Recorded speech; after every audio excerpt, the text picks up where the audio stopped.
नमस्कार, आदाब, सत श्री अकाल। मैं हूं देवेंद्र मिश्रा और आप देख रहे हैं डीएनए का आमने सामने के प्रोग्राम में हम विभिन्न राजनीतिक दलों के नेताओं से बात करते हैं आमने सामने। आज हमारे बीच में है भारतीय जनता पार्टी और कांग्रेस के नेता। तो आरोप प्रत्यारोप की होगी बौछार, लेकिन तथ्य के साथ और मर्यादा के भीतर। हमारे बीच में बतौर मेहमान मौजूद है कांग्रेस के नवनियुक्त जिला महामंत्री आशीष सीटे। युवा हैं, ऊर्जावान हैं और जुझारू हैं। साथ ही नवनियुक्त कोषाध्यक्ष सलीम रोकड़िया भी हमारे बीच में मौजूद है और उनके सामने हैं भारतीय जनता पार्टी के अध्यक्ष विजय साहू जी और युवा नेतृत्व जिला महामंत्री नीलेश लुनिया जी। आज का हमारा विषय है नगर निगम के 1 साल और भूपेश सरकार के बहुमूल्य 2 साल। साथ ही हम बात करेंगे केंद्र में चल रहे किसान आंदोलन के बारे में। सबसे पहले हम जानना चाहेंगे भारतीय जनता पार्टी से कि आखिर निगम के 1 साल क्यों बेमिसाल रहे। क्या मानते हैं आप निगम के 1 साल को, विजय साहू जी? सबसे पहले तो आज डीएनए टीवी में आने का प्रथम अवसर है और मैं बहुत प्रसन्न महसूस करता हूं कि इस डीएनए टीवी के माध्यम से मैं ज़िले की बात करूंगा और विधानसभा धमतरी की बात करूंगा, नगर की बात करूंगा। हमारी जो बातें हैं आपके माध्यम से, इस डीएनए टीवी के माध्यम से आम जनता तक बहुत अच्छे ढंग से पहुंच रही है। इसके लिए मैं आपको शुभकामनाएं प्रेषित करता हूं, धन्यवाद प्रेषित करता हूं। आपका जो प्रश्न है नगर पालिका निगम का 1 साल का जो कार्य के संबंध में है, तो मैं आपको बताना चाहूँगा नगर पालिका निगम के जो चुनाव के पूर्व से लेकर अभी तक मात्र छत्तीसगढ़ सरकार के इशारे में मात्र वहाँ ढाकुसला ही हुआ है। मैं चुनाव के पूर्व की बात बताऊंगा। जब प्रसीमन का जब विषय आया तो प्रसीमन वास्तविक में जो होना था वो हो नहीं पाया और जिस समय प्रसीमन की जो घोषणा किया गया 14 वार्ड प्रसीमन से अछूता था, मतलब उसको छुआ भी नहीं था, लेकिन वहाँ पर घोषणा किया गया कि मात्र 2 वार्ड प्रसीमन से प्रभावित नहीं है, बाकी वार्ड प्रभावित है करके। लेकिन उसका अंतर क्या हुआ, प्रसीमन के इसमें शामिल करने के बाद में आरक्षण में भी उसको जो संभवता नहीं होता वो भी आरक्षण के घेरे में आ गया इस प्रकार से। और जैसे ही आरक्षण हुआ, आरक्षण के बाद में फिर सभी दल के द्वारा जो चुनाव की जो व्यवस्था है वो तो हुआ। और चुनाव के बाद में जो निगम में जो इस समय जो चुनाव हुआ, कांग्रेस जो ये बोलती है कि हमारा पूर्ण बहुमत है, पूर्ण बहुमत बिल्कुल नहीं है। मैं इसको असत्य मानता हूं, क्योंकि आपका मात्र 18 पार्षद चुन के आए हैं, बाकी आप खरीद फरोख्त करके अपने पक्ष में लाए हो। उसका ताज़ा उदाहरण आज कांग्रेस के और भी सीनियर जो पार्षद हैं उनको छोड़ के जो 3 जो उस समय निर्दलीय स्वतंत्र उम्मीदवार होकर चुन के आए हैं उनको वहाँ पर पारितोषिक किया गया है, उसको प्रसाद के रूप में उसको पद दिया गया है। इससे यही प्रतीत होता है कांग्रेस अपने बल में चुन के नहीं आई है, मात्र खरीद फरोख्त करके आज निगम में बैठी है और इसको मैं बेमिसाल नहीं समझता। सलीम रोकड़िया जी, आप 2 बार पार्षद रहे हैं। विपक्ष के पास आरोपों का पिटारा है और इनका भ्रष्टाचार से लेकर कार्यशैली तक के कहीं न कहीं उंगलियां उठाई जा रही है। आप क्या मानते हैं कि निगम में ऐसी क्या उपलब्धि हासिल की कि आप जनता को बता सकते हैं कि 138 साल बाद अगर आपने कांग्रेस को सत्ता सौंपी है तो कोई गलत निर्णय नहीं था? क्या आप आश्वस्त कराएंगे कितने घोषणाओं को आपने पूरा किया? भाई देखिए, हमारे 138 साल के बाद में हमारे महापौर विजय देवांगन जी आए, जो न्यायती मिलनसार और जागरूक महापौर है और एनी टाइम 24 घंटा समस्याओं को निराकरण करने के लिए उपलब्ध रहते हैं। रहा सवाल विकास का, तो विकास तो दिख रहा है, पूरा विकास भी हो रहा है और विकास के साथ साथ पूरे अभी नाली बन रहा है, रोड बन रहा है, सबका राशन कार्ड बन रहा है। राशन कार्ड के साथ साथ APL BPL सब राशन कार्ड बने। हम डीएनए के दर्शकों को बता देना चाहते हैं कि हम किसी पार्टी या व्यक्ति का पक्ष नहीं लेते, क्योंकि निगम में और राज्य में जनता ने कांग्रेस को बागडोर सौंपी है, इसलिए सवाल कांग्रेस से ही पूछा जाएगा। हम सलीम रोकड़िया और आशीष सीटे से पूछना चाहेंगे कि निगम के 1 साल की उपलब्धि रही, तो आखिर ऐसी कौन सी वजह है कि सामान्य सभा बैठक 1 साल बीतने के बाद भी नहीं हो पा रही है? क्या वजह है? सामान्य सभा की बैठक कोरोना कारण तो सब जगह रिस्ट्रिक्शन लगा हुआ था कि अभी कोई भी घर से नहीं निकलेगा और ऐसे करके 6-7 महीना निकल गया। अब सार्वजनिक समारोह में तो कांग्रेसी जा रहे थे, लेकिन बैठकों से दूरी बनाए थे। बैठकों से दूरी नहीं बना रहे थे। अभी 5 मार्च में उनका है सामान्य सभा का मीटिंग, बाकायदा होगा। इससे बीजेपी के शासनकाल में भी 5 साल में 2 बार 3 बार मीटिंग हुआ, कौन सा हर महीना मीटिंग होता था। कांग्रेसी भी उसका विरोध करते थे कि सामान्य सभा का मीटिंग नहीं हो रहा है। चलिए, कोरोना का है। आशीष सीटे जी, आपसे निगम के संबंध में ही पूछना चाहेंगे कि आज तक के लगभग 1 माह 10 दिन हो गए, 1 साल और 1 माह हो गए, प्रभारी मंत्री कभी यहाँ नहीं आए, जबकि दूसरी जगहों पर उनकी आमद हो रही है, सार्वजनिक कार्यक्रमों में जा रहे हैं, लेकिन धमतरी से उन्होंने कहीं न कहीं एक गैप बना लिया है। क्या वजह है? विपक्ष का आरोप है कि यहाँ के नेताओं को तरजीह नहीं दी जाती वहाँ रायपुर में, जिसके चलते विभागीय मंत्री जो है शिव डहरिया जी वो आना गवारा नहीं करते। इस संबंध में कांग्रेस का क्या पक्ष है? सर्वप्रथम तो डीएनए परिवार ने यहाँ हमको जो आदर दिया, हमको बुलाया, उसके लिए बहुत बहुत धन्यवाद। अगर ऐसा आरोप लग रहा है कि वो धमतरी नगर निगम से या फिर धमतरी से दूरी बनाकर रखे हुए हैं, तो वो बात मैं स्वीकार नहीं करता हूँ। मैं इसलिए स्वीकार नहीं कर रहा हूँ क्योंकि उसका कारण ये है कि अभी पिछले करीब 9-10 माह तक कोरोना का जो प्रभाव था, उसके कारण अधिकतर जगह मंत्री लोग कहीं जा नहीं पा रहे थे और गवर्नमेंट का भी रिस्ट्रिक्शन था कि कोई भी सार्वजनिक कार्यक्रम नहीं कराए जाएंगे और कोई भी भीड़ जैसी कोई भी उस टाइप की होना नहीं चाहिए, भीड़ भाड़ होना नहीं चाहिए करके। और मंत्री जी अभी भी धमतरी से जो भी हमारा कांग्रेस का लीडर, जो भी हमारे कांग्रेस के सीनियर्स हैं और जो भी हमारे कांग्रेस के जो वरिष्ठ नेता जाते हैं, सब की पूरी बात सुन रहे हैं। पूरा उनका नगर निगम में पूरा उनका ध्यान है, पूरा नगर निगम से संबंधित सभी फाइलों को वो पूरा स्टडी कर रहे हैं। और अब आने वाले समय में अभी उनका अब दौरा रहेगा। अब कोरोना का जो इफ़ेक्ट है वो धीरे धीरे ख़त्म हो रहा है। अब आने वाले समय में निरंतर वो धमतरी में उपलब्ध मिलेंगे। विजय साहू जी और नीलेश लुनिया जी, आपसे एक सवाल है कि कुछ दिनों पहले कांग्रेस ने एक कार्यक्रम मनाया था भूपेश सरकार के 2 साल बेमिसाल, और आपने उन्हें नाम दिया था भूपेश सरकार के 2 साल खस्ता हाल। एक सवाल जनता के मन में है कि आखिर आप लोग विपक्ष में बैठने के बाद या 50 से 15 होने के बाद किसानों को सूद कैसे ले रहे हैं? उससे पहले किसानों की याद क्यों नहीं आई? जिस समय किसानों को बोनस देने की ज़रूरत थी, आप लोग मोबाइल बांट रहे थे। जिस समय किसान लोग बोल रहे थे कि हमको एमएसपी बढ़ाया जाए, समर्थन मूल्य बढ़ाया जाए, उस समय सरकार त्यौहार जोहार उत्सव मनाने में व्यस्त रही। ऐसी आज क्या आप लोगों का आत्मज्ञान होगा कि आप लोग अब किसान खेलना चालू कर दिए हैं? क्या, किन मुद्दों को लेकर? क्योंकि जनता के बर्दाश्त नहीं हो रहा है कि आप धान खरीदी के मुद्दे को लेकर प्रदर्शन कर रहे हैं। तो रमन सरकार के समय में भी धान खरीदी विलम्ब हुआ था 1-1.5 माह। आप अगर दूसरी बातों को लेकर कर रहे हैं कि इनको बीज नहीं मिल रहा या दूसरी दिक्कतें हैं करके, तो वो भी भाजपा के शासनकाल में हुआ है। ये 1 साल में विपक्ष में आने के बाद आत्मज्ञान कैसे हुआ? सबसे पहले मैं डीएनए के सभी साथियों को और हमारे वरिष्ठ लोग यहाँ बैठे हैं सबको नमस्कार करता हूँ और ये बताना चाहता हूँ कि भूपेश सरकार के जो 2 वर्ष रहे हैं वो पूर्णतः भ्रष्टाचार का 2 वर्ष रहा है। रमन सिंह के राज की बात अगर आप कर रहे हैं तो रमन सिंह ही एक ऐसे मुख्यमंत्री थे जिन्होंने 15 साल तक के किसानों की सूद ली। लगातार एमएसपी का बढ़ा हुआ मिलता गया, बोनस लगातार मिलता गया। साथ ही रमन सिंह के राज में ही चाउर वाले बाबा के नाम से अगर पूरे छत्तीसगढ़ में कोई फेमस हुआ तो डॉक्टर रमन सिंह जी थे, जिन्होंने जब यात्रा निकाली और यात्रा में जब उनका स्वागत हुआ बस्तर से लेके पूरे अंबिकापुर और पूरे मैदानी इलाकों में, तो लोगों ने उस भीड़ को देखा है, उस जनसैलाब को देखा है कि रमन सिंह का चाउर वाले बाबा के नाम से कैसे स्वागत हुआ है जगह जगह में। चाउर वाले बाबा के नाम से वो इसलिए फेमस हुए कि उन्होंने गरीबों के किसानों की सुध ली कि जो किसान काम करता है, जो हल चलाता है, जो मजदूरी करता है, उनके तक के कैसी सुविधा पहुंचाई जाए। तो ये डॉक्टर रमन सिंह जी की देन थी। विपक्ष में क्यों जो लोग आप अपना समर्थन दे रहे थे वो वोट क्यों नहीं दिया आप लोगों को? समर्थन वोट के लिए जो प्रोपेगेंडा कांग्रेस के द्वारा रचा गया कि कर्जा माफ, आज तक के राष्ट्रीयकृत बैंकों का कर्जा माफ नहीं किया गया है। आज धान खरीदी में कितनी अव्यवस्था हुई, पिछले बार भी और इस बार भी। डॉक्टर रमन सिंह जी के राज में 1 नवंबर को धान खरीदी चालू हो जाती थी।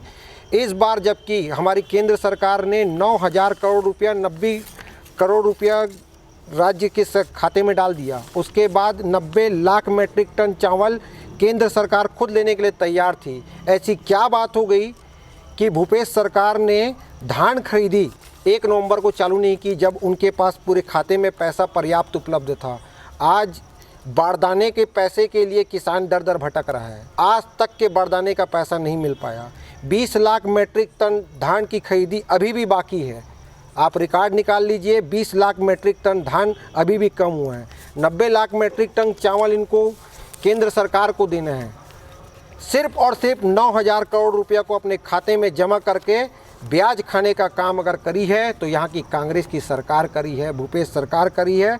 जो धान खरीदी से किसानों को लाभ हो सकता था, किसान को जल्दी भुगतान हो सकता था, वो एक भी कार्य भूपेश सरकार ने नहीं किया। आशीष थिटे जी, विपक्ष का आरोप है कि जिन किसानों की बदौलत आपकी सरकार बनी है उन्हीं के साथ कहीं न कहीं छलावा हो रहा है। घोषणा पत्र के अनुसार सरकार काम नहीं कर रही। विपक्ष का एक गंभीर आरोप है और ये अपनी बात को सिद्ध करने के लिए अपने आंदोलन और प्रदर्शनों का भी हवाला दे रहे हैं। क्या आपका कहना है? सर्वप्रथम तो मैं आंकड़ों के अनुसार ये जानकारी देना चाहता हूँ। भाजपा शासनकाल में 15 लाख किसान पंजीकृत थे। बीते वर्ष जो 2020 में 21,52,485 किसानों का पंजीयन हुआ है। हमारी सरकार बनने के बाद 2020 में 21,52,485 किसानों का पंजीयन हुआ है। ये सरकारी आंकड़ा है, ऑन द रिकॉर्ड है ये। उसके बाद हमारा जो कृषि का पंजीकृत रकबा 24,46,000 से 28 लाख हेक्टेयर हो गया है। ये ऑन द रिकॉर्ड है, ये मैं ऑफ द रिकॉर्ड की बात नहीं कर रहा हूँ, ये ऑन द रिकॉर्ड है। आप सरकारी आंकड़ों में इसको देख सकते हैं, क्योंकि सरकारी आंकड़ा तो झूठ बोलता नहीं है। पिछला आंकड़ा आप देख लीजिए भाजपा शासनकाल का, और हमारी सरकार जो बनी है उसमें आप आंकड़ा देख लीजिए। इसके बाद ये है, विगत 2 वर्षों में जिस तरह से धान खरीदी हुई है, सर्वाधिक रिकॉर्ड कायम किया है छत्तीसगढ़ सरकार ने। भूपेश बघेल जी की सरकार ने, कांग्रेस की सरकार ने कीर्तिमान बनाया, एक नया कीर्तिमान बनाया है, जो जिस आंकड़े को भाजपा शासनकाल में 15 साल तक छू ही नहीं पाई थी भाजपा ने, वो आंकड़ा भूपेश सरकार ने बनाया है। और जहाँ तक बात किसानों की, हमने जो किसानों की आर्थिक मदद के लिए राजीव गांधी किसान न्याय योजना की जो शुरुआत की है, उसमें किसानों को 5,700 करोड़ रुपए देने का वादा किया गया था हमारे द्वारा, जिसमें से 3 किस्तों में 80% का भुगतान किया जा चुका है। वो भी सरकारी आंकड़ों में, बैंकों में और हर जगह उपलब्ध है, कहीं से भी उसको देखा जा सकता है। उसके बाद जो हमारे 20% राशि जो है उसको अभी 3-4 माह में दे दिया जाएगा। तो सलीम रोकड़िया जी, आशीष थिटे जी ने जो आंकड़े दिए कहीं न कहीं विपक्ष को संतुष्ट करने के लिए मुकम्मल है, लेकिन उन वादों का क्या हुआ उसके बारे में कहीं जिक्र नहीं होता। चाहे शराबबंदी का मामला हो, चाहे बेरोजगारी भत्ता वाली बात हो, चाहे चिट फंड कंपनियों की पैसे वापसी वाली बात हो, उनका क्या हुआ? आज 2 साल में कहीं वो मामला सरकता हुआ भी नहीं दिख रहा है। शराबबंदी के लिए तो अभी हमारी सरकार चला रही है मुहिम की, उसका सर्वे भी हो रहा है कि किस टाइप का क्या करना चाहिए, और हो सकता है आगे शराबबंदी हो जाए। और अभी हमारे जैसे राजीव गांधी न्याय योजना में सभी किसानों को 1 एकड़ में 10,000 रुपया हमारी सरकार ने उनके खाते में डाला है, और बाकायदा सबको खाते में मिला भी है। राजीव गांधी न्याय योजना के तहत 10,000 रुपया सभी प्रति एकड़ उनको डाला है। और दारू का भी काम, उसको सर्वे चल रहा है, धीरे धीरे उसको भी ख़त्म कर दिया जाएगा। भट्टियों की तादाद बढ़ गई है, टाइमिंग भी बढ़ गया है। भट्टियों की तादाद तो कम हुई है, धमतरी में तो 5 भट्टी बंद हुई है। नहीं, पूरे प्रदेश में तो बढ़ी है, और टाइमिंग भी बढ़ गया 1 घंटा। 1 घंटा टाइमिंग इसलिए बढ़ा है कि उसका क्या बोलते हैं, थोड़ा बढ़ा दिए इसलिए कि चलो इसका थोड़ा वो क्या बोलते हैं आपके घोषणा पत्र में ऐसा कुछ जिक्र था क्या कि हम इस कार्यकाल के आखिरी में सब घोषणाएं पूरी करेंगे? क्योंकि 2 साल में एक भी मतलब 10% भी भट्टियाँ कम नहीं हुई, ना बेरोजगारों को भत्ता मिला है, ना ही आपका चिट फंड कंपनियाँ, क्योंकि सरकारी कर्मचारियों को भी जो लोग लुभावन वादे किए गए थे वो सरकारी कर्मचारी आज रोड में आ गए हैं। चिट फंड कंपनियों को तो बहुत सारे ऊपर केस भी किए हैं, बाकायदा लोगों को जेल भी हुआ है, और लोगों का पैसा देने का भी काम चल रहा है। जैसे अनमोल वाले ने ज़मीन बेच के सबको पैसा दिया, भूपेश सरकार ने सबको पैसा दिलाया है। 1.5 करोड़ या 2 करोड़ रुपए का यहाँ ज़मीन बिका था। सलीम रोकड़िया जी ने और भाई हमारे आशीष थिटे जी ने कहा कि किसानों की आय बढ़ रही है और न्याय योजना चल रही है। न्याय योजना का मतलब क्या होता है? एक किसान जो 1 एकड़ का खेत को बोता है, उसकी फसल को काटता है, और वो जो फसल को काटने के बाद जब उसको बेचने जाता है तो आप उसके रकबे को पहले कम कर रहे हो। आज 1 एकड़ के किसान के रकबे को आपने 90 डिसमिल कर दिया, मेड़ को तो आप गिन ही नहीं रहे हो। गिरदावरी में हाँ, उसको काट दिया आपने। ये कौन सा न्याय योजना है? आप रजिस्ट्री शुल्क में उसको काटोगे? नहीं काटोगे। जब किसान बेचेगा ज़मीन तो सबको गिनोगे आप। ये ऐसा न्याय होता है कांग्रेस के समय में? आपने रकबा कम कर दिया किसानों का और आप बता रहे हैं कि किसान पंजीकृत ज़्यादा हुए हैं। तो सबसे पहले सरकार की ये योजना है, ये सबसे गलत योजना है। दूसरी चीज़, आपने जो योजना निकाली 2% फ्री होल्ड कर देंगे। आज नजूल में लोग भटक रहे हैं। आज नजूल में रिन्यूअल नहीं हो पा रहा है। आज 1 साल हो गया, 2% फ्री होल्ड का जो मामला आया था वो ख़त्म हो गया आपका मामला। ये न्याय है? किसानों के साथ जो अन्याय हो रहा है, आम जनता के साथ जो अन्याय हो रहा है, जो दर दर भटक रहे हैं नजूल के विभाग में और कलेक्टरों के चक्कर काट रहे हैं। अब हम पहुंचते हैं डीएनए के तीसरे स्टेज पर, जहां दोनों मेहमान आमने सामने बात करेंगे और ये बहस गर्मा गर्म होगी। अभी तक के हम एक मेहमान अपना पक्ष रखते थे और दूसरे मेहमान अपनी बारी का इंतजार करते थे, लेकिन अब दोनों ही पार्टी के मेहमान एक दूसरे से आमने सामने सवाल पूछ सकते हैं। तो इतना प्रश्न है, जिम्मेदार पदाधिकारी बैठे हैं, एक कोषाध्यक्ष, एक महामंत्री है कांग्रेस के। टीएस बाबा जी ने कहा था कि अगर अगली धान खरीदी से पहले भुगतान नहीं होगा अंतिम किस्त का तो मैं इस्तीफा दे दूंगा। टीएस बाबा इस्तीफा कब देंगे? इसका बस जवाब चाहिए मुझे, क्योंकि भुगतान नहीं हुआ है अगली किस्त का। और उन्होंने सार्वजनिक मंच में कहा इस बात को कि अगर भुगतान अंतिम किस्त का नहीं होगा तो मैं इस्तीफा दे दूंगा। अंतिम किस्त का भुगतान नहीं हुआ है, वो अपनी जगह अगली है। धान खरीदी से पहले धान खरीदी चालू हो गई, आप बोल रहे हो धान खरीदी हो गई है, तो टीएस बाबा इस्तीफा कब देंगे? उन्होंने सार्वजनिक मंच में इस बात को कहा था। भाई, राज्य सरकार ने जो गंगा जल को हाथ में लेके, गंगा जल का महत्व हम समझते हैं, चाहे वो हिंदू हो, चाहे मुस्लिम हो, क्रिश्चियन हो, कोई हर धर्म में गंगा जल का महत्व समझते हैं। गंगा जल को जब हथेली में लेके जब कसम खाया गया ना कि बोले ऋण माफ़ी करेंगे, किसानों का 2500 रुपया हम खरीदी करेंगे, और जो विभिन्न प्रकार के जो वीसा है जो आया कि बेरोजगारी भत्ता देंगे, महिला जो समूह है उसको ऋण देंगे, ऋणी है उसको ऋण माफ़ करवाएंगे, शराबबंदी प्रमुख है। शराबबंदी वाले विषय में इतना बढ़िया, मतलब उस समय हमको भी बहुत अच्छा लगा। हम विपक्ष, हम बीजेपी के कार्यकर्ता हैं, भारतीय जनता पार्टी कार्यकर्ता हैं, लेकिन आपके द्वारा जो घोषणा पत्र में जो दिया गया तो मेरे को भी बहुत बड़े संतुष्टि मिली। चलो, बहुत अच्छा काम हो रहा है, हमारे द्वारा नहीं हो, आपके द्वारा होगा। और मैं माता बहनों के चेहरे में चमक देखा।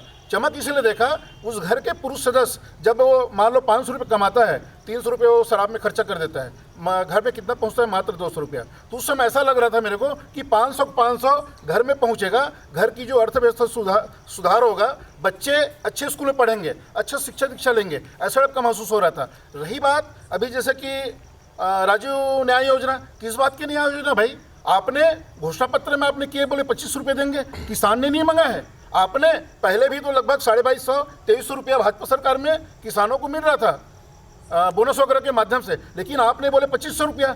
जो केंद्र सरकार की जो न्यूनतम जो समर्थन मूल्य है वो 1800, भी वर्तमान में 28 रुपया है। उसके बाद की जो राशि आपको देना है, उसको न्याय योजना वाले क्यों क्या बात है? किसान ने नहीं मांगा था, आपने दिया है, आपको देना है। कोई किसान की इधर उधर योजना की बात नहीं है। आज किसान को 3 किस्त मिला है, चौथा किस्त कब मिलेगा?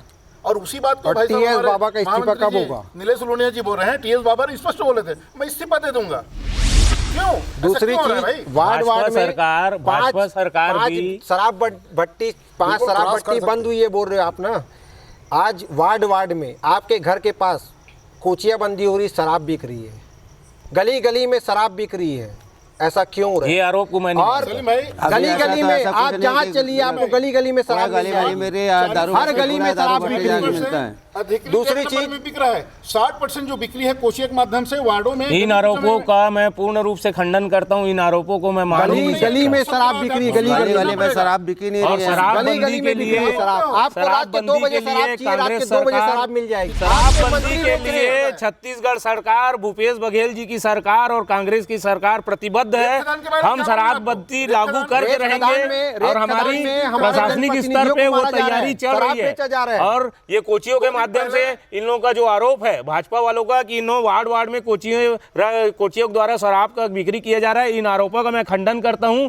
शराब की बिक्री सिर्फ शराब के अधिकृत दुकानों में ही हो रही है। 2000 के गांव में शराब बंद किया गया, उसके बाद आगे 5000 के गांव में लागू किया जा रहा था।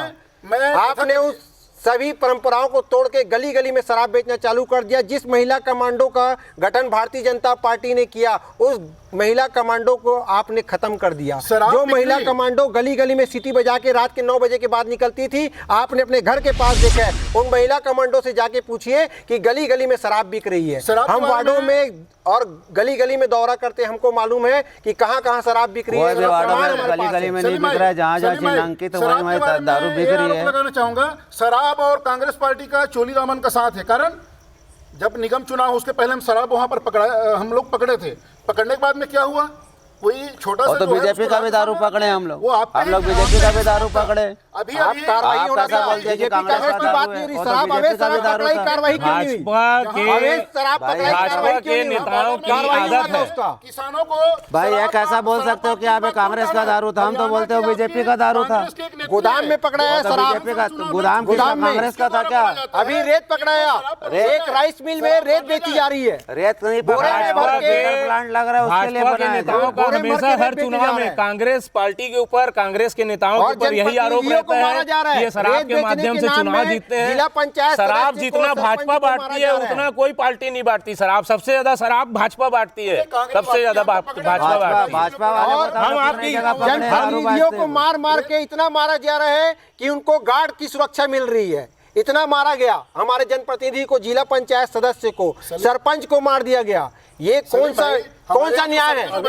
रेत के बारे में जब कांग्रेस प्रधानमंत्री जो सड़क जो बनी है, रेत बिक रही है, उसका पूरा प्रमाण है, वीडियो है, में बिक रही है, पेपर में छपा है। बिक रही है, जाओ आप खदान में खरीदो, सबका नहीं तो घर राइस मिलों में रेत बेची जा रही है। रेत नहीं बिकेगी तो लोगों का मकान कैसे चलेगा? बड़ी बड़ी गाड़ियों में महाराष्ट्र ले जा रहे हैं। हमारी जो सड़कें जो कौन बोलता है महाराष्ट्र जा रहा है? आप देखिए, आपके बोलने से हो जाएगा क्या? आप देखिए रिकॉर्ड में है, महाराष्ट्र जा रही है। महाराष्ट्र की गाड़ियां लग रही 10-10 चक्का गाड़ी। कौन से पीडब्ल्यूडी की रोड है, पीडब्ल्यूडी के रोड में लिखा हुआ है 12 टन का वाहन जा सकता है। उसके बाद 24 टन और 40 टन की गाड़ियां उस रोड से गुजर रही है। तो क्यों बीजेपी के शासन काल में नहीं हुआ है? नहीं हुआ है, कभी ऐसा नहीं हुआ है। कभी किसी जनप्रतिनिधि को नहीं मारा गया है, कभी जिला पंचायत सदस्य के ऊपर हाथ नहीं उठाया गया है, कभी पंजाब के गुंडों को लाके रेत खदान में नहीं बैठाया गया है, कभी उत्तर प्रदेश के गुंडों को लाके खदानों में नहीं बैठाया गया है। ये सिर्फ और सिर्फ आपके राज में हो रहा है। बाहर के गुंडों को लाके बैठाया जा रहा है। जिले से एक भी ट्रक रेत महाराष्ट्र नहीं गई है। अगर इन लोगों ने महाराष्ट्र अगर कोई रेत जा रही है बोल रहे हैं तो इनका आरोप गलत है। लाखों गाड़ियां गई है महाराष्ट्र, कोई आपको जानकारी का भाव है, आपको जानकारी का भाव है। भाई देखो, पूरा मीडिया जगत जानता है, पूरे पेपर वाले जानते हैं, हर कोई छापा है इसको कि महाराष्ट्र की गाड़ियां आके यहाँ रेत लेके जा रही है। आप बोलते सर, आरोप गलत है। हम आपके जो महाराष्ट्र से आ रहा है आलू और धमतरी से जा रहा है बालू, ये नारा चल चुका है धमतरी में।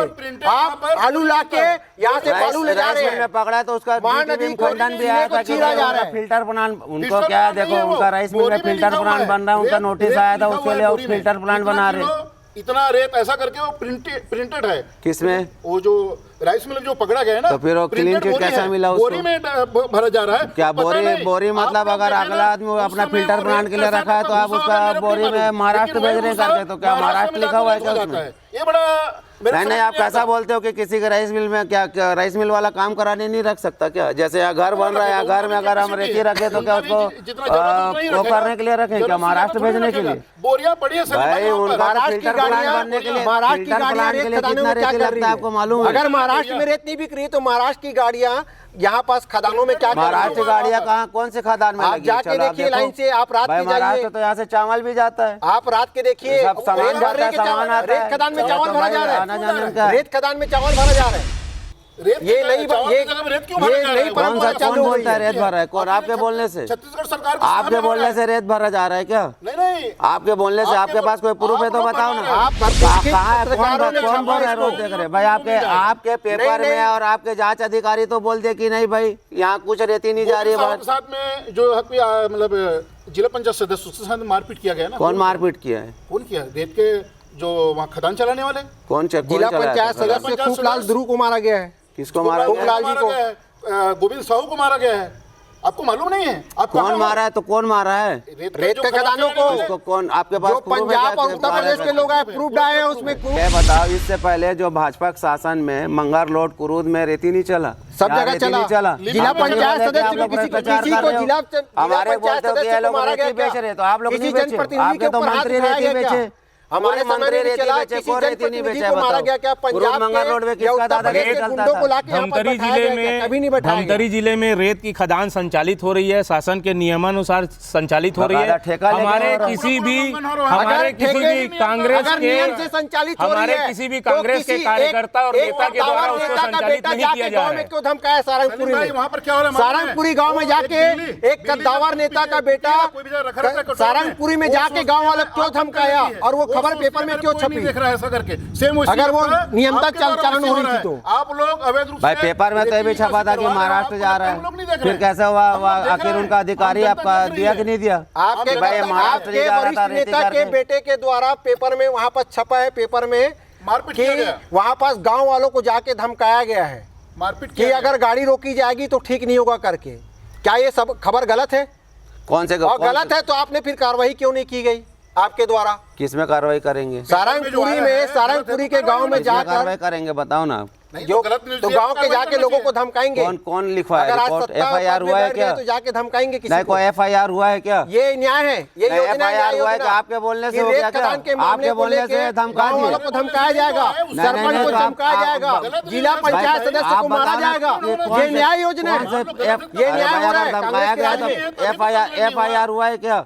आप स्वीकार नहीं कर रहे हो, FIR हुआ आपको क्या? मालूम है। आप बताओ ना, आप किसी को भी बोल दिया, धमका नहीं, दिया? बिल्कुल सत्य बात ऐसा बोल बोलना अन्याय है ना? किसी को भी आप नहीं बोल सकते कि आप क्या बोलते धमकाया तो FIR होना था। आज और दूसरी चीज FIR होना था उसके ऊपर में। दूसरा विषय मैं ये बोलना चाहता हूँ, अभी जो सलीम रोकड़िया जी हमारे कोषाध्यक्ष कांग्रेस के जो बोले कि 8 करोड़ रुपए विजय देवांगन ने विकास कार्यों के लिए, जितना भी विकास कार्य अभी हो रहा है आपकी जानकारी में नहीं है, आप रिकॉर्ड निकाल लेना।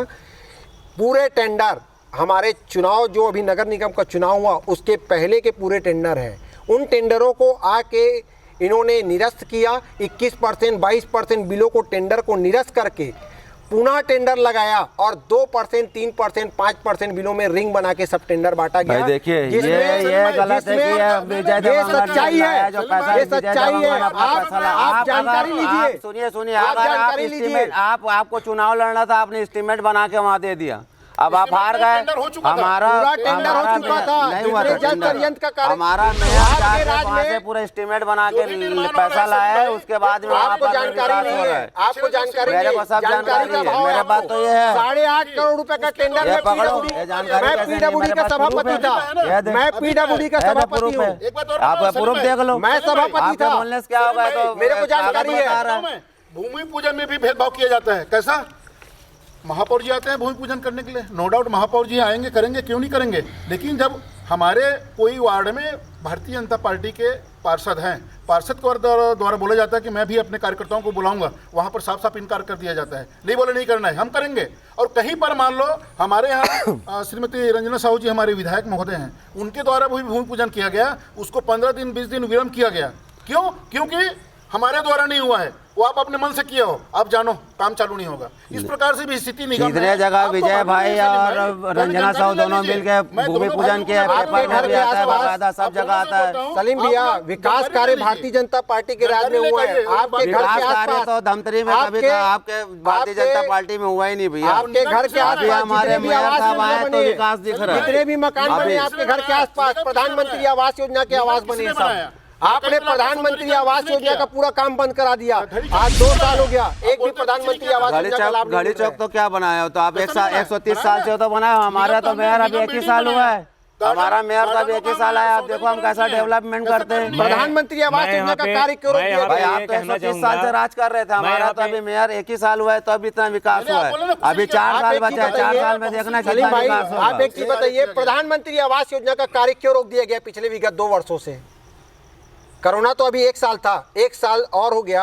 आपके द्वारा आपका जनप्रतिनिधि महापौर जाके सम्मान लेके आता है कि सबसे ज़्यादा छत्तीसगढ़ में अगर आवास बना है तो वो धमतरी जिला बना है। धमतरी को अवार्ड मिलता है और उस अवार्ड को लेने के बाद आप आते हैं और पेपर में छपवाते हैं। क्या उस अवार्ड के आप हकदार हैं? आप गरीबों की हाय ले रहे हैं। आज 2 साल हो गया प्रधानमंत्री आवास योजना का पूर्णतः काम बंद है। अगर हम गरीबों का हार लेते ना तो हम लोग 4 साल से नक्शा कार्य है, वही कार्य चल रहे हैं। हमारी पार्टी आई तब नक्शा 500 लोगों का पास हुआ। आपको बता रहा हूँ, नक्शा में 20 रुपए 30 रुपए आए। व्यक्ति बताइए 10,000 फुट जमीन है ये, यहाँ पास में 1400 फुट का। 1 मिनट सलीम भाई का मैं जवाब देना चाहूंगा। आपके बोलने का मतलब अभी नक्शा पास हो रहा है, अभी नक्शा पास हो रहा है। पहले जो बना अवैध बना है, नगर अवैध का आप लोग रोक ही दिए थे। 500 नक्शा आप लोग 500 लोगों का नक्शा ही नहीं दिए थे। हमारी गवर्नमेंट आके 500 लोग का नक्शा पास करिए। हमारे पास प्रूफ है, पूरा प्रूफ है। 1 वर्ष के पहले जो भी निर्माण हुआ है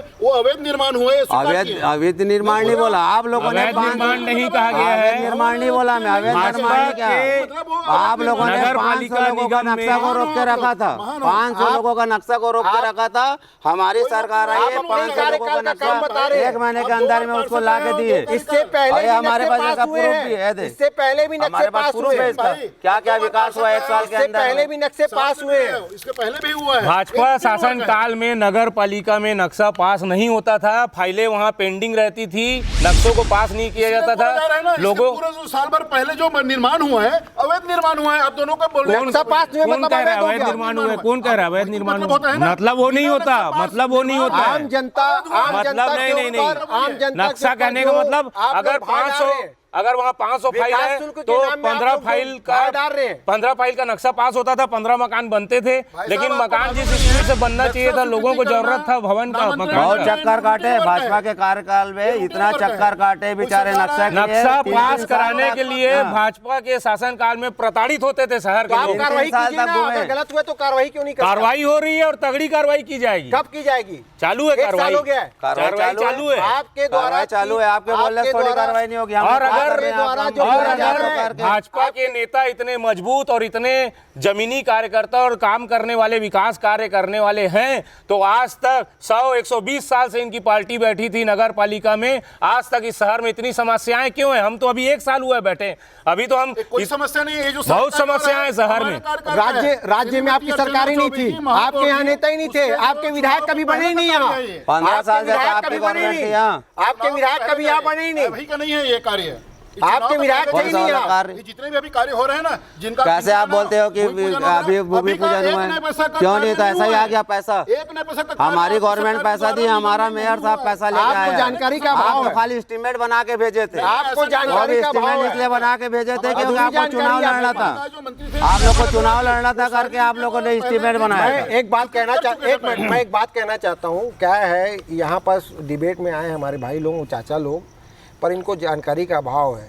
पुराना टेंडर 8.5 करोड़ का, जब हम लोग चुनाव का 6 महीना बचा था, हमने टेंडर रिलीज़ किया था, टेंडर खोल दिया था। टेंडर खोलने के बाद आचार संहिता लगी, आचार संहिता लगने के बाद चुनाव हुए, चुनाव के बाद उस टेंडर में निर्णय लेना था और उस टेंडर को पास करना था। MIC की प्रथम बैठक पर उस टेंडर की कार्रवाई को पास करने के लिए MIC की प्रथम बैठक पे वो आया है और आने के बाद उन टेंडरों को निरस्त किया गया और पुनः टेंडर निकाला गया है। इनके पास जानकारी का अभाव है। दूसरी चीज़, जितने भी बड़े प्रोजेक्ट थे, हम लोग ने सामुदायिक भवन 3.5 करोड़ रुपए की लागत से सामुदायिक भवन निर्माण का टेंडर निकाला था, उस टेंडर को भी निरस्त किया गया। प्रधानमंत्री आवास योजना का 14.5 करोड़ रुपए का टेंडर निकाला था। शहर के बीच में मध्य में जो अभी लाइट लग रही है 1.5 करोड़ रुपए की लागत से, उसका टेंडर हमारे माध्यम से निकाला गया था।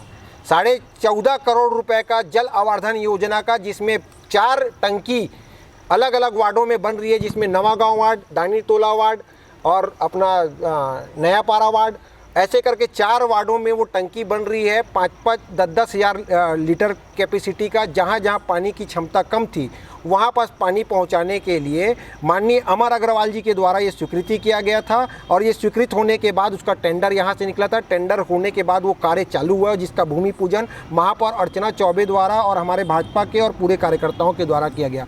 प्रधानमंत्री आवास योजना की स्थिति ये है जो मकान दानी टोला में आज निर्माण हो रहा था 201 फ्लैट का, आज वह मकान अधूरे में बंद पड़ गया है, उन कार्यों को रोक दिया गया है। उसके बाद 176 मकान का टेंडर निकाला गया, वह टेंडर भी रुक गया है। बिलाई माता के पीछे में कार्य चालू हुआ है, प्रधानमंत्री आवास योजना का वह कार्य रुक गया है। उसके बाद BLC का जो काम होना था वार्ड वार्ड में जिनकी जमीन मोर आवास योजना के तहत 2,18,000 रुपये जिसमें पैसा मिलता था हितग्राहियों को, लगभग 2,000 हितग्राहियों ने अभी तक के फॉर्म जमा कर चुके हैं। उसमें से एक भी नक्शा आज तक पास नहीं किया है कांग्रेस के द्वारा। और अभी भी कल मैं निगम गया था कुछ हितग्राहियों के बात करने के लिए, वहाँ मैंने बात की, बोले कोई उम्मीद नहीं है प्रधानमंत्री आवास योजना की योजना वापस चालू हो, क्योंकि सरकार के पास पैसा नहीं है। सरकार सिर्फ और सिर्फ बैंकों से कर्जा उठा के अपने हितग्राहियों को टेंडर दे रही है, अपने लोगों को काम दे रही है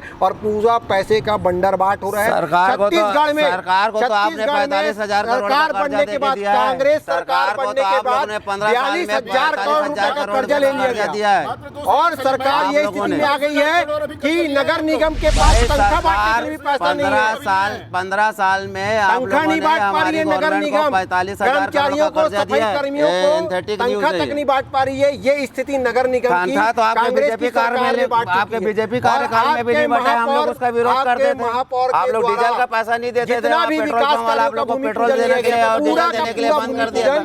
हमारे कैसा बोलते हो कि आपके बीजेपी के कार्यकाल में आप लोगों ने कौन सा कर्मचारियों को पैसा दिया? हम तो खुद उसका धरना में बैठ के विरोध करते थे। आप लोगों को तो पेट्रोल पंप से पेट्रोल भी नहीं मिलता था, डीजल भी नहीं मिलता था।